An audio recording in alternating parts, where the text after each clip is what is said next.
It's a sad, sad situation. It's a sad situation. You don't know the story. You don't know the story. Think before you judge them. Think before you judge them. 'Cause they give God all the glory. 'Cause they give God all the glory.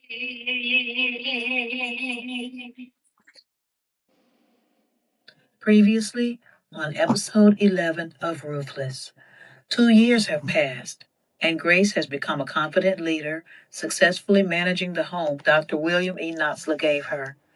With firm boundaries and a compassionate heart, she has created a place where lives are being rebuilt one person at a time. Meanwhile, Frankie continues growing in her faith while serving her prison sentence.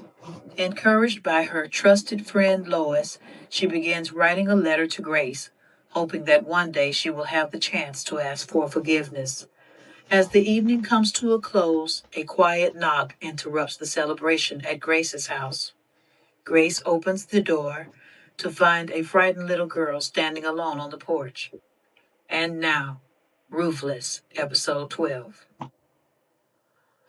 Grace knelt until she was eye level with the little girl. "Hi, sweetheart. My name is Grace." The little girl tightened her grip on the straps of her backpack but said nothing. "It's okay," Grace said gently. "You're safe here." Slowly, the child stepped inside. Ava quietly closed the door and locked it. The room, which had been filled with laughter only moments before, grew silent. Grace led the little girl to the sofa. "Would you like something to drink, sweetheart?" The child nodded. "Water?" Another nod. Ava disappeared into the kitchen while Grace sat beside her. "What should I call you?" The little girl hesitated but whispered, "Bella." "That's a beautiful name." Bella looked at her shoes. Before Grace could answer another question, footsteps came running down the stairs. Mia stopped halfway down, her eyes growing wide. "Why is she here?" Grace looked from Mia to Bella. "So you do know each other?" Mia folded her arms. "Yes, I know her. Why is she here?" Bella's shoulders immediately tensed. Grace noticed. "Mia, come and sit down, please." Mia slowly walked into the room. "I don't like her," she blurted out. The room became quiet. "And my friends don't like her either." Bella's eyes filled with tears. Grace calmly asked, "Why?" Mia shrugged. "She's mean at school." Bella quickly shook her head. "No, I'm not." "You are too." "I'm not." Grace gently raised her hand. "One person at a time, please." Bella lowered her head. "I just don't have any friends." Before anyone could respond, the front door shook beneath 3 hard knocks. Everyone paused. Ava looked through the front window. "Uh-oh." Grace walked carefully toward the door. Standing on the porch was an angry woman. Her arms were folded tightly. Her face was flushed with rage. She pounded on the door again. "I know she's in there," Bella gasped. "That's..." Her breathing became rapid.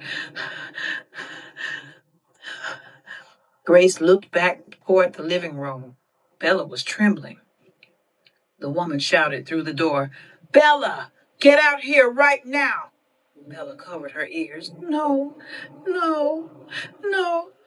Grace opened the door only a few inches. "Can I help you?" "My daughter is in your house." "And you are?" "Did you just hear me say my daughter is in your house? Now move." Grace remained calm. "I'd like to ask you a few questions before you enter my house." "I don't answer questions." Grace's expression never changed. "Sorry. Everyone answers questions before getting through this door." The woman stepped closer. "I said move." Before Grace could answer, Ava called from the living room. "Grace." Grace turned. Bella had collapsed onto the floor. Her small body lay motionless. Everyone in the room froze, staring at each other with wide eyes while hands flew up to cover open mouths. Grace rushed to her side. Bella, Bella, can you hear me? Ava knelt beside them. Call an ambulance. Grace looked toward the doorway. Bella's mother stood frozen, the anger draining from her face as she stared at her unconscious daughter. For the first time that evening, no one said a word. Grace gently patted her face. Bella! Ava is already reaching for the phone to call the ambulance.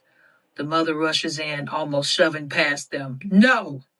She scoops Bella into her arms. Grace stands. She needs a doctor, ma'am. No, she doesn't. The mother tightens her grip on Bella. She's anemic. This happens when she gets upset. Grace looks at the unconscious little girl. Then, that's even more reason to have her checked. I said no. The mother, whose voice cracked, said it again. I know my daughter. Grace doesn't argue. She changes her approach. Ma'am, if she's anemic and she's unconscious, please let the paramedics check her out. The woman backs toward the door. You don't know anything about my child. Now back off. Ava steps forward. We're trying to help, ma'am. I don't need any help. Stay away from her. You hear me? Stay away. She carries Bella outside. Grace follows her onto the porch. At least tell me where you're taking her. Without turning around, the woman answers, Home! She gets into the car and speeds away. Grace watches until the tail lights disappear. Ava walks up beside her. What do you think? Grace keeps staring down the street. I think, she pauses, that little girl wasn't afraid of passing out. Ava looks at her. What do you think she was afraid of? Grace's eyes remain fixed on the empty road.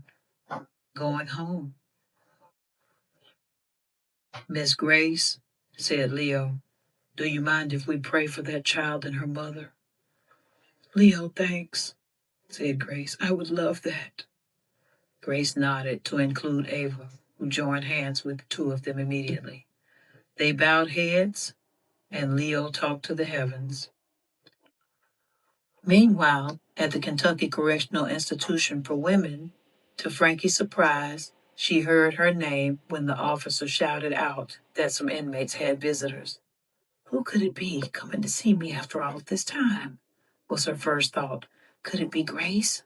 Frankie stopped what she was doing, grabbed her ID card, pushed her hair neatly behind her ears, and headed to the unit gate up to the officer's desk, where she could get more information about her surprise visit. Finally, Frankie is called to the visitation room. 1,000 thoughts raced through her mind. Who would come to see me? Some of her family had visited her occasionally over the years. Then the same thought entered her mind repeatedly. Could it be? No, it couldn't. Or could it? Her breathing became shallow. What if it is Grace? The thought was almost too much to bear. Frankie slowly stood. If it was Grace, what would she say? Would she run into her arms? Would she turn away?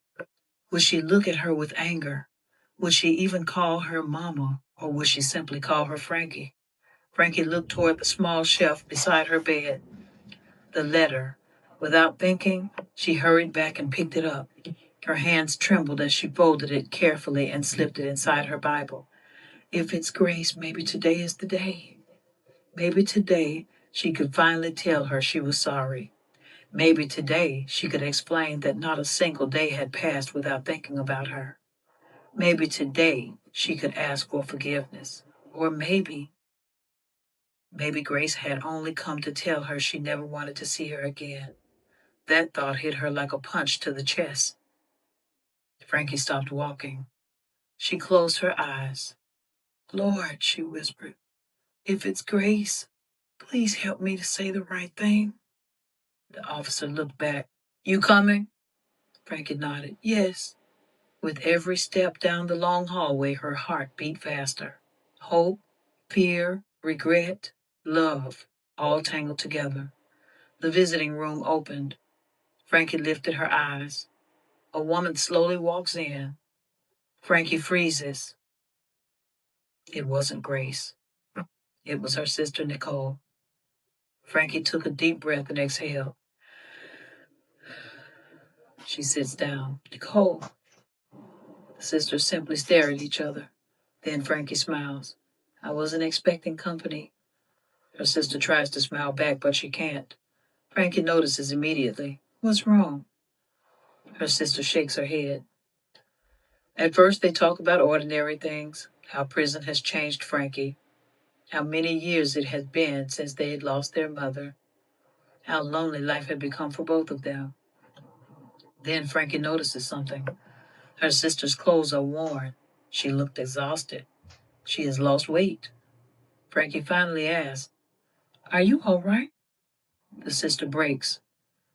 No, I almost didn't come.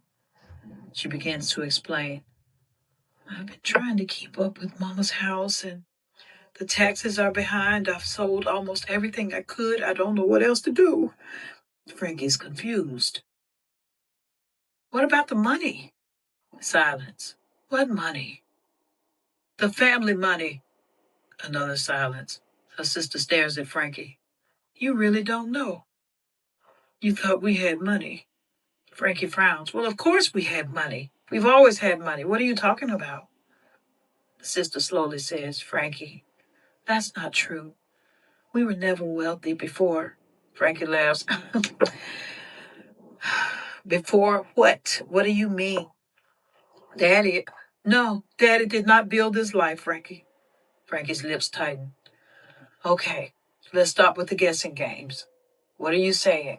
Her sister takes a deep breath. The money came because of you. Frankie whispers. Me?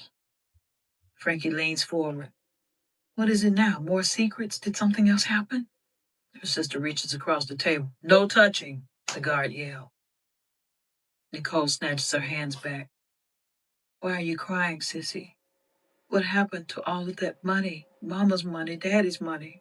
Her sister looks at her with a genuine surprise.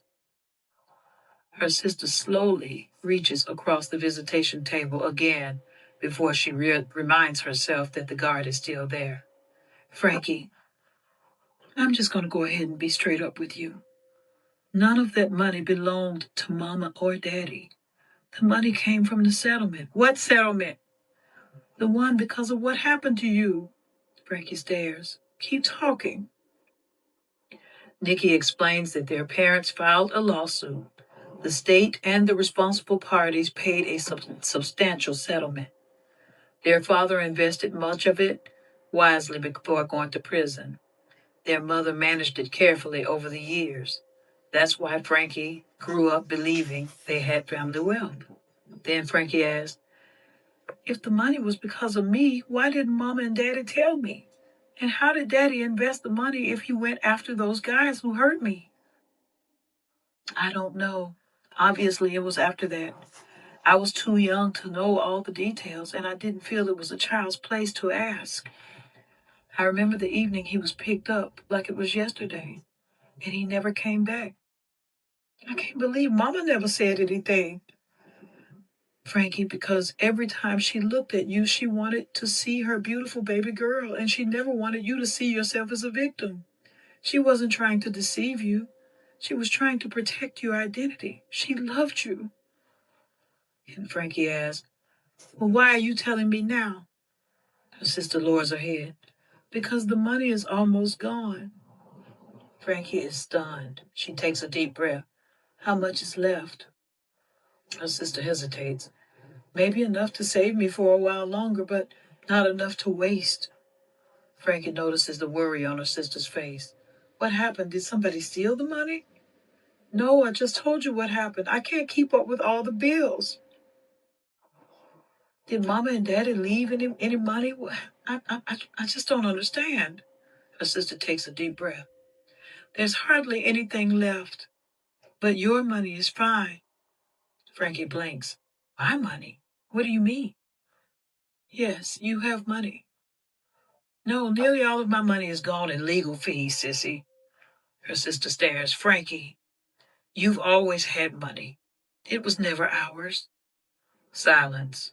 It belongs to you. Frankie whispers, what are you talking about? I'm so tired of these puzzles and riddles and hoops I'm having to jump through to get answers out of you. Now talk or get up and get out of here. Nicole reaches into her purse and slowly removes a folder. Inside are trust documents, settlement papers, investment statements. She slides them across the table. Everything in this folder exists because of what happened to you, Frankie. Frankie slowly takes the folder from her sister's hands. I don't understand. Mama and Daddy never wanted you to think of yourself as that little girl.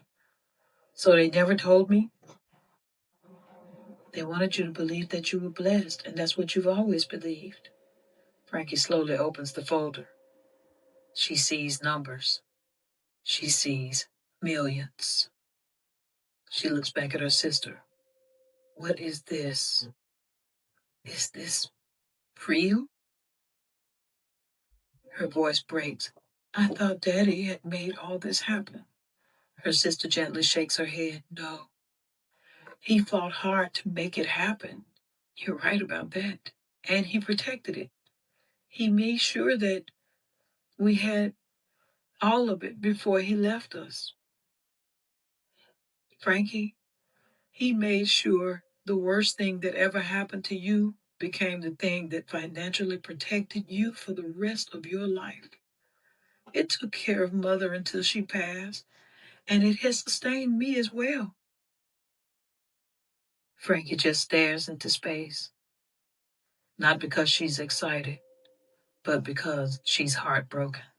She whispers, every time I spent that money, I never knew I was spending my pain. In fact, that money has never caused me anything but pain. You must go now, Sissy. I can't talk about this anymore. Guard! Frankie yelled. Frankie, what about the documents, the trust, and all of this money? Do whatever you want to do with it. Frankie, I can't do anything with it without your signature. I need your signature, she yelled. Figure it out, Sissy. Goodbye. Frankie blinked to see clearer through the thick tears that blurred the edges of the doorway as she rushed out of the visitation room. 1,000 thoughts that she could not verbalize ran through her head, and the tears fell profusely. You have listened to episode 12. If you enjoyed, please hit like, share, and subscribe so that you don't miss the next episode. And remember, listener discretion is advised. Thank you for your support.